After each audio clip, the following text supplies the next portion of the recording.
Hi guys, Tuga here with a new video, and this video is actually a video I always wanted to do, but I said, look, I'm not the best graphical guy, so I'm going to explain it how I can explain it, but I want to show you guys what I created rule set wise and map wise for World of Warcraft PvP. I always discuss in my videos that I want to see a 5v5 solo queue or even team based game mode, which is a bracket where you can again gain CR, gain MMR, gain mounts, gain whatever you can gain from 3v3, but you do that as well for 5v5. It would be a mobile style map.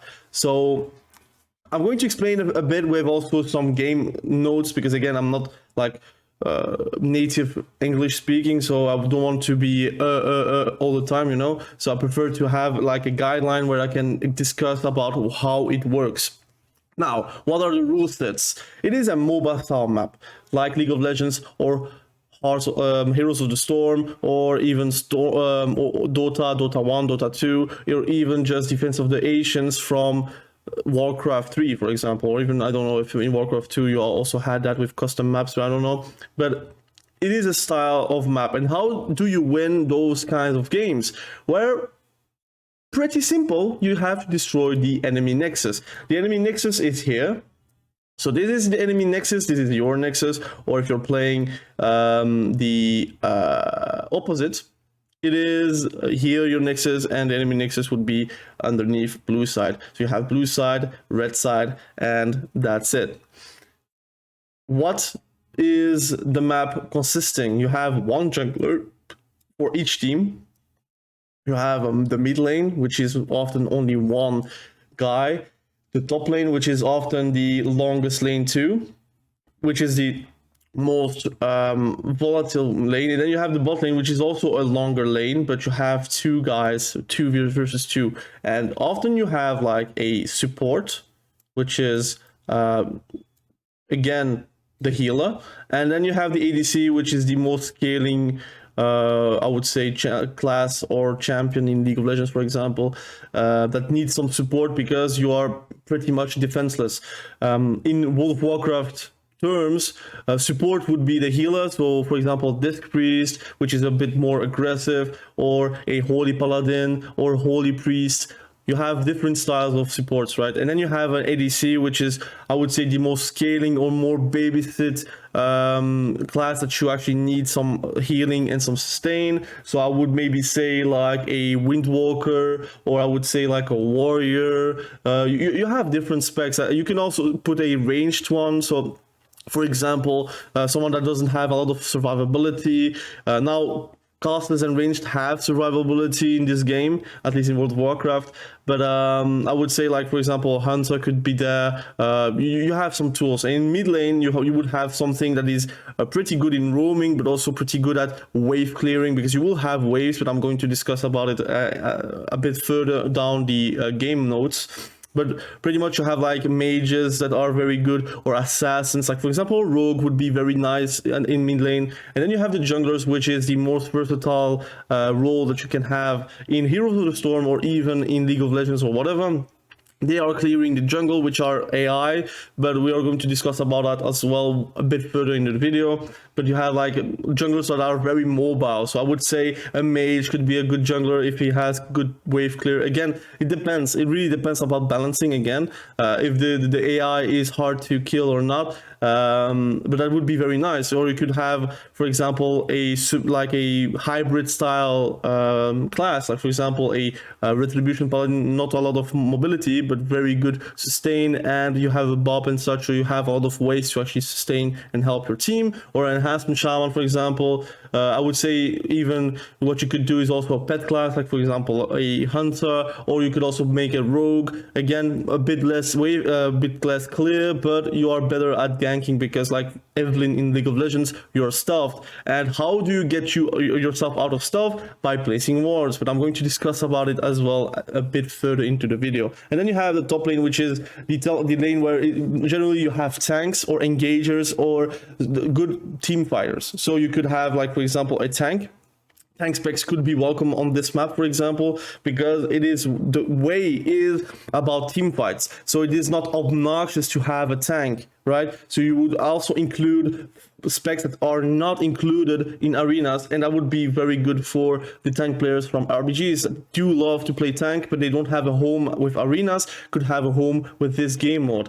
You could also play like bruisers, like ish classes that are good at sustaining themselves but good at like brawling, for example a warrior, a demon hunter, a retribution paladin, enhancement shaman. You could also play a ranged one which you can then poke and try to gain an advantage. Again, you don't want to fight all the time. In World of Warcraft you do try to kill the enemy like as fast as you can without like any stops, but the minions, so the minions that are going to walk around the lane to actually push towers, because you have to destroy towers to progress towards the nexus, and this inhib is going to give you super minions, which in turn will make it harder for the enemy team. And you have like objectives. Again, I'm taking a League of Legends map, but you can also make anything, right? This is a Baron. You could pretty much put Ragnaros there, for example. And there are the Drakes with elemental things and such. You can pretty much copy paste League of Legends. And I want to remind you, Blizzard was always good in copying things and make it their own. That is just how Blizzard works, and that's how World of Warcraft became World of Warcraft, by copying EverQuest, by copying sometimes a bit of Dark Age of Camelot, copying Lord of the Rings with orcs and such. So you have a lore behind it, so you have ways to again expand your game, and I think this would be fantastic. But the top lane is very versatile. Every lane is actually versatile because it is World of Warcraft. Why? Now I'm going to give you why we actually want that. I'm going to specify it a bit later into the video. But in turn, can I erase everything? I'm gonna erase everything. I hope you do listen to the whole video so you can actually participate into the conversation. But why? Excuse me, I'm a bit sick. Why would you want this to be a PvP mode? First and foremost, you only have one healer, so it means that you have a ratio of either 4 DPS and 1 healer, or 1 tank and 3 anyways, you know the jizz, you know, 3 DPS and 1 healer. So the ratios of the games are going to be much better and much quicker. So the queues are going to be better. Again, you're going to say, look, someone can ruin the game and you're going to lose CR, MMR. But this is also for every single game. In CSGO, in Valorant, in League of Legends, in anything, someone can just ruin your day and ruin your CR, ruin your MMR, troll you. But that's all competitive PvP. If you do not want to be like griefed and you never want to have the chance of getting griefed, I would suggest to play a fighting game, a 1v1 fighting game, or FIFA, or I don't know, man, Warzone. You cannot get griefed on Warzone if you're playing solos, right? Except if you're like a streamer, you get ghosted, whatever. But anyways, you don't get griefed on solo games. But in team games, yes, there is a chance of getting griefed. But again, you can also make your own groups. I'm not saying that this is only going to be a solo queue thing. You can also make a group, and it would be an RBG style thing. And I think it would be nice to have more choices in your RBG things. Anyways, and I think more players would play this game mode anyways. But so I'm going to explain why we want that, because first and foremost, we want to have faster queues, we want to be more competitive, we want to be something different from what we have, and where you can build upon. I think that would be the future for World of Warcraft if we did it good. I think Heroes of the Storm was a great project, but they abandoned it pretty much, I think, at least from what I've last saw, and they failed about it. But that's pretty much because you had World of Warcraft, which was the perfect basis for this game mode. You also have Warcraft 3 with the custom maps. So there is no reason to actually not try it. But let's try to talk about the game notes that I talked about. So how do you win? Destroy the enemy nexus, basically also destroy the towers and get objectives on the map with the Baron, Drakes, and the buffs that you get from the monsters. You have a game time. How long should it last? It depends about balancing again. The game speed is pretty much how Blizzard's decided to be. If Blizzard decided to be a very quick match, like even a 5-minute match, then it is what it is. But I would say that this game mode should be around 10 to 30 minutes. Minimum 10, and still I think 10 would be a stomp, and maximum 30 minutes, because I think World of Warcraft players are not used to have longer RBGs and random BGs and whatever. So right now it could be a very good thing. Levels, how do levels work? Because in League of Legends and in Heroes of the Storm, you do have a lot of levels, right? Every time you're leveling, you get like a new ability, or in Heroes of the Storm, I think you do get a new passive. So I would say that every single MOBA level, because you start level 1 and you don't buy any items, right? You have gear already on you. Like on Heroes of the Storm, you don't buy items, I think.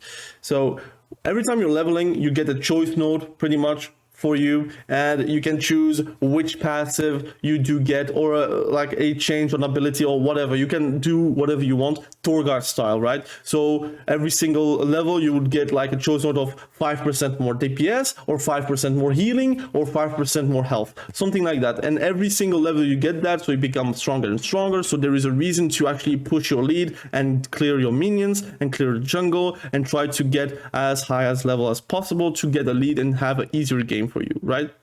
But at specific levels, for example, at level 6, level 11, level 16, for example, until level 18, like on League of Legends, you have a bigger power-ups where you do change your abilities. For example, your Frostbolt gets a dot, for example, or your Chaos Bolt has a bigger multiplier, for example, or your I don't know, man, Moral Strike gets even more strike effect on the Moral Strike, for example. Something very big that is notable and that you really want to achieve and have specific power-ups, and you would like balance it, of course, like within the game mode. And what you could do, like for example, again, we have PvP modifiers, we have PvE modifiers. You could even make a MOBA modifier where if the class is way too overperforming, I would say maybe Marksmanship Hunter would probably be too strong.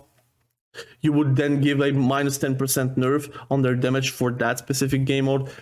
You don't have dampening, so healers are important, and in team fights, whenever you are regrouping, the healers are going to be stronger and being able to heal because of those levels and those power-ups. Of course, if the healers are very selfish and they take like DPS nodes, for example, then it is what it is. But you have the choices to make stronger team fights by choosing your own nodes. So that would be my level things. And then you have like, how does the map play? Pretty much like a League of Legends or a Heroes of the Storm map. So I'm going to talk about the mid lane as an example, right? So the mid lane as an example, you have the mid laner, which is, I would say the matchup is warlock versus mage. So the destruction warlock versus a frost mage, and they're like trying to push, they clear the waves. Remember, the minions are stronger because you do want to have some difficulty. So the minions are like hitting like a truck, so you really need to clear it. And if you're fighting each other, they're going to give you aggro on the minions. So you do not want to just poke without consequences, because the minions are going to pretty much destroy you at the first levels. And then the stronger you are, the stronger you're going to become, and the easier it will become to actually wave clear. And to push, again, you will be able to push with the minions, because you will poke the enemy laner out of the objective. And that is going to be easier for you to actually push the lanes. And then you can put some wards. I'm going to explain it a bit further what I mean with wards. It is actually for giving vision. And you can then roam if you want bot lane to get a double kill if you want, like dive the lane, for example. The towers are very strong, so do not want to tank that. You are going to get aggroed by the tower if you're hitting the enemy lane. If you're doing that, if you're doing the poking and the engaging, the towers are going to set their sight on you, to the first player that actually damages the enemy. If you're like diving with 2, the first one that hits the enemy gets the aggro until they're leaving the tower range, or they're destroying the tower while they are doing that. The jungler is going to clear their AIs, for example. So the AIs, you could put the elites. It's going to be hard to clear, so it will give you, like for example, for full clear, it should be around 3 minutes, for example. So that's why I'm saying 10 minutes is a bit too short, but a full clear should be 3 minutes, and then you can go further and try to clear the enemy jungle if they're doing too slow or whatever. So you have like jungle versus jungle matchups where they're going to gank each other or counter gank or whatever option you have to actually make it better, right? So again, that's up to balancing. But the playstyle and how the map plays pretty much like a MOBA, and everyone has already played a MOBA, right? And if you didn't play a MOBA, I would recommend to play League of Legends. You might see me live today about League of Legends because I wanted to try League of Legends live stream on the channel. But again, that would be fantastic to have like that sort of map. Now you're going to say, but look, we're not buying anything from the store, so how does wards work?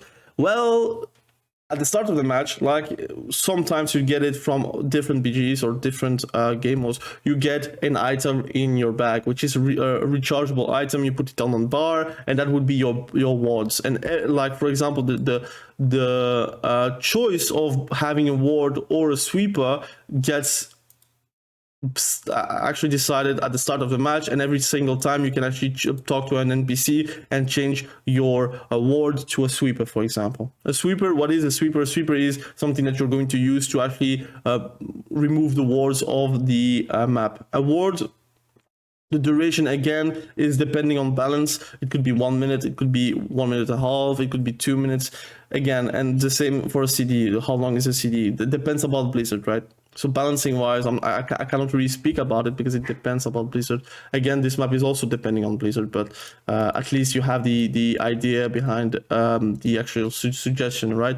So you have wards, so top laner and mid laner will probably take a ward, jungler would probably take sweeper, ADC will take a ward, and the support, so the support, the healer, will take the sweeper and the ward. So the support player is the only player that has wards and a sweeper. Why am I going to give them both? Because in League of Legends and other game modes, I don't know in Heroes of Storm how it works, but pretty much you buy your you buy your item, which is going to turn into a warding item, and then you have the sweeper next to you, so you have both, so you can actually clear vision. You are the support of the game, right? So you want to also ward and roam a bit to get some wards. That's why support is the only role where you're going to have both. And how do you decide if you're top, mid, jungle, support, ADC? Well, very easy. You're going to decide if you're DPS or healer. If you're a healer, you are for sure support. There is no going around. If you are like top, mid, jungle, or ADC, that's pretty much preference. You can put your preference. You get like a screen where you see where your role is, and that's it. You're just going to play like that. And then again, in solo queue, it is going to be a bit more griefable. But in team play, you're going to invite people, you're going to ask for top lane or mid lane or jungle, whatever, and you're going to make that team and then play around. That would be a very good thing. So that is the extra that I'm going to suggest. Again, blue buff and red buff, that's balancing. What do you get from it? You can have, for example, blue buff, you get 10% more CDR. So whenever you're using Adrenaline Rush, for example, as an outlaw rogue, you will have 10% less CD on it, for example. And red buff could be like a dot. So whenever you're striking, you get like a burning dot on the enemy, which is slowing, and that's it. For example, it could be something silly. Drakes could give you something. Baron could give you something. Of course, you will not have gold to spend, so it could give you a buff, or it could give you a substantial advantage to actually want to clear that. But that's all about balancing again. I cannot really sniff out a buff. But I would say, for example, Baron, your minions, like for example, on League of Legends, are getting empowered. So it is easier to push because they are going to tank a bit more.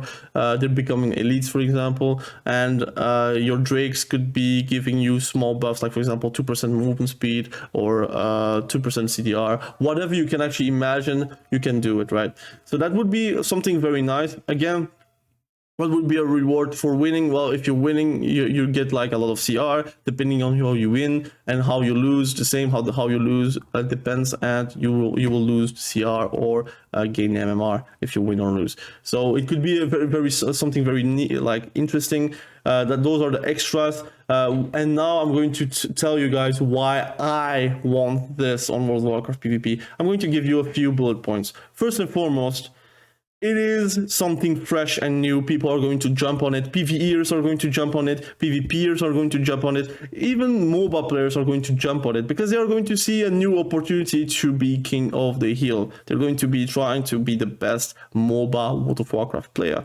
And it is going to play like Smite. If you don't have played Smite, it's pretty much a third-person view, a game where you're going to progress like League of Legends, but you have all your abilities. You're like still playing an MMORPG, so you still have Nova, Frostbolt, Icelands, Glacial Spike. You don't have a lot of abilities in retail, but come on, you can think Ice Block, a Blink, whatever, Shimmer. So you have ways to do outplays a bit more than just having 4 abilities, right? I think it would be fantastic for the game. It would be good for the health of the game. I think it would bring a lot of PvPers to the game. But also, if Blizzard are thinking about it, World of Warcraft being an esport and respecting themselves, I think 3v3 esport is not really watchable. It is something that someone that is not playing World of Warcraft is not going to comprehend. But it is very easy to know, next is dead, enemy team wins. That's pretty much how it works. And how the lanes work, and you can have cameras on different players. It could be interesting. It could be a new dynamic. It could be watchable, but also sustainable. You will have a new viewer base. You will have more players watching, so it means more sponsors, which means more money for you guys at Blizzard. And for us players, we will have a great game mode, we will have aspirations, you will have a healthy bracket normally, and you will have something new to play, which is more revolving around team play. And you can also solo carry games, right? But team play and objectives. 3v3 is fun, I love arenas, let's be honest, but it is still something that is very basic. It is pretty much a team deathmatch, right? It is pretty much that. And if someone dies, it is pretty much over. While if you're going to die here on this map, it is not over. You can just try again. You're going to lose minions, you're going to lose levels, but you have like people that can help you to get ahead, right? And yes, it's always up to balancing. It's always going to be changing here and there depending on how Blizzard does it. But I think the idea is too good to pass. And I know that in the past they were looking into it, but what actually happened is that they made a new game, which is Heroes of the Storm, instead of actually pushing it to World of Warcraft, which is for me a huge mistake. They actually didn't really do well, Heroes of the Storm. They didn't really give the attention that it actually needs for a MOBA. Blizzard is not the most balancing developer company out there. They're not on the spot. They're not going to disable a class or whenever that class is too OP, for example. So there is a problem there. There is a problem there, and that's why Heroes of the Storm is just not it. There was too little changes actually. They dropped the ball on a few things, especially on marketing. But I think World of Warcraft markets itself. It is still the best MMO out there, at least player base wise, and I would suggest you guys to keep an eye on that, and please do work on that. Even if it's next expansion, make it big, make it good, and make it like sustainable, and you will have rewards from it by having more players, which means more money for you guys, and again have a healthier esport. Anyways, this is the end of the video. If you have questions, please do ask in the comment section below. I tried to explain as well as possible my idea behind the MOBA map that I would like to see in World of Warcraft. Again, I think I will clickbait a bit the title by saying that I created the MOBA BG map for World of Warcraft, but it is what it is. It is like, again, the game, right? So I would like to see that. Please let me know what you think about this in the comment section below. Would you be excited to play this? Personally, I would play this all day if I could. I think it would be even better in arenas personally. You have different matchups, you can play different lanes, you can play different styles. The healer would be very cool, and the bot lane will be very safe because again, one healer, one DPS versus one healer for one DPS. CC will win games. Damage will win games, the junglers will win games, but it is not like instant dying lane, right? And every single class has some sort of sustain, so it's not going to be like a pure fiesta where the mid lane is going to kill on site, because again the minions are there, the jungler is there, so there is always like a risk factor of going in and like not surviving, right? So that would be very nice. That would be very nice. So again, the lanes could be a bit bigger because again you have 30 yards on your 40 yards on your spells, so the lanes can be big. That's not a problem. That's balancing again. That's just scaling. So it depends about Blizzard how they are going to do it. But anyways, let me know what you think about this in this video on the comments. Like the video if you like the video. Subscribe to the channel if you love PvP content. I do PvP content daily basis normally. At least I try. And thank you for support. Thank you for the subscribers. Thank you for the viewers. Thank you for the donators. Thank you for the members. Everyone is really supportive to me, and I'm very, very grateful for that. Again, thank you. Have a good day. Be sure to stay safe. We will catch each other very soon in the next video. Have a great day. Bye.